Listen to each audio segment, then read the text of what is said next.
बर्बरिक की कहानी।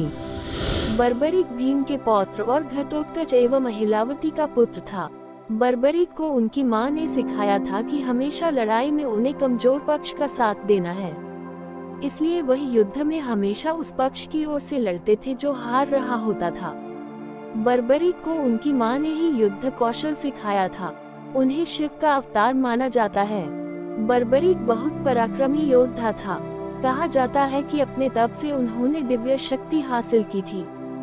बर्बरिक के पास 3 ऐसे बाण थे जिससे युद्ध क्षेत्र में पूरी सेना का 1 मिनट में खात्मा किया जा सकता था। ये बाण अपना लक्ष्य भेद कर वापस उनके पास आ जाते थे।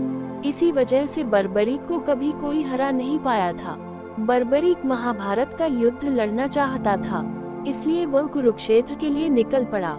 श्री कृष्ण को जब पता चला तो उन्हें लगा कि बर्बरिक आ गया तो युद्ध का परिणाम उलट जाएगा, इसलिए कृष्ण बर्बरिक के सामने पहुंच गए और उन्होंने बर्बरिक के बाण की शक्तियों को देखने की सोची। उन्होंने बर्बरिक को एक पेड़ के सारे पत्तों पर निशाना लगाने को कहा। तब बर्बरिक ने अपने तीर से सारे पेड़ के पत्ते भेद दिए, लेकिन एक पत्ता श्री कृष्ण के पैर के नीचे था, इसलिए बाण कृष्ण के पैर के पास आके रुक गया। तब उन्हें बर्बरिक के बाण की शक्ति का पता चला। इस कारण जब बर्बरिक ने पूछा कि भिक्षा में क्या चाहिए, तो कृष्ण ने उनका शीश मान लिया।